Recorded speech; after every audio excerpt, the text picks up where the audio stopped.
Soal mak lampir, tidak ada orang di Indonesia yang belum pernah mendengar tentang mak lampir. Tawa-tawanya membawa suasana supernatural yang sudah terdengar sejak tahun 1980-an di siaran radio, Misteri Gunung Merapi. Pada 1990-an, narasi radio diadaptasi untuk layar lebar sebagai Wanita Berambut Api dan Cambuk Api. Kesuksesannya di layar lebar kemudian terbawa ke sinetron tahun 2000-an dengan judul yang sama, namun dalam konteks yang lebih kekinian.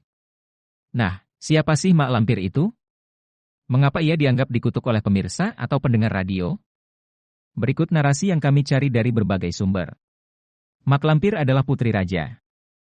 Menurut legenda, mak lampir adalah seorang putri dari kerajaan kuno yang dikenal sebagai Champa, Chiemtan.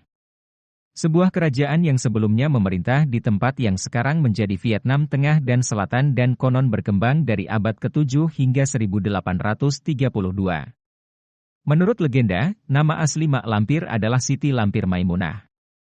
Mitologi mak lampir berasal dari Sumatera Barat.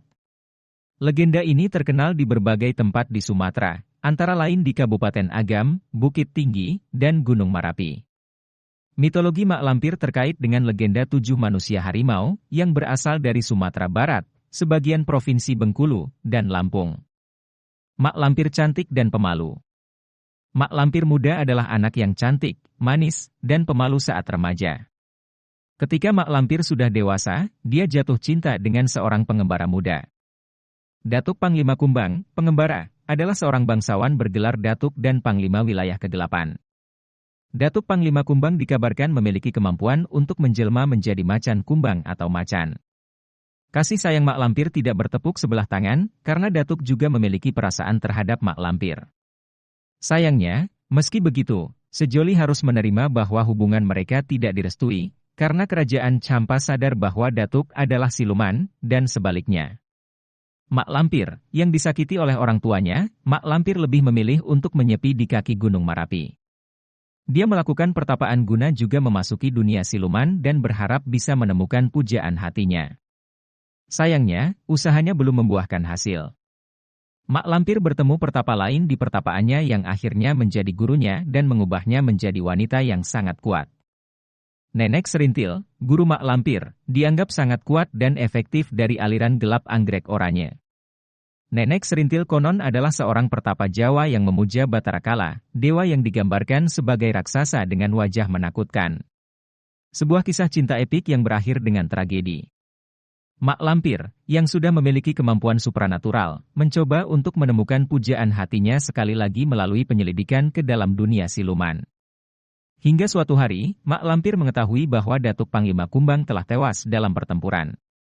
Hati mak lampir hancur ketika mengetahui bahwa sang pujaan hati telah meninggalkannya. Nenek Serintil, di sisi lain, menggunakan kemampuan magisnya untuk menawarkan kepada mak lampir sebuah ilmu yang mampu membangkitkan siluman yang telah binasa.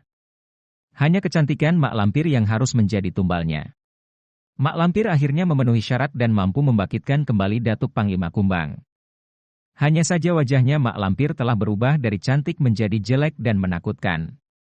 Terlepas dari penampilannya, mak lampir percaya bahwa Datuk Panglima Kumbang akan tetap mencintai dan menerimanya. Namun, hal sebaliknya terjadi. Pengorbanan mak lampir tidak dihargai. Terluka karena tidak mendapatkan sang pujaan hati, mak lampir menjadi murka dan bersumpah untuk terus melawan siluman dan Datuk Panglima Kumbang. Pergi ke Jawa untuk bergabung dengan jin. Mak lampir bergabung dengan Raja-Raja Jin Gunung Merapi di Jawa untuk memerangi siluman. Perjalanan mak lampir ke Jawa dimaksudkan agar ilmunya semakin sempurna, selain untuk mengumpulkan kekuasaan dengan jin. Dia mengubur dirinya di puncak Gunung Merapi di Pulau Jawa, Indonesia, dan mendirikan kerajaan gaib. Ceritanya menyatakan bahwa karena mak lampir dapat hidup selama ratusan tahun dan tidak bisa mati, ia akan mengganggu umat manusia, terutama sejoli. Alam jin dikatakan oleh penduduk tetangga menghantui dan menakut-nakuti di sekitar Gunung Merapi. Narasi mak lampir akhirnya menjadi salah satu dongeng Indonesia yang paling legendaris. Benar atau tidaknya narasi tersebut, namun nyatanya kultur dan budaya Indonesia hingga kini masih kental dengan kepercayaan gaib.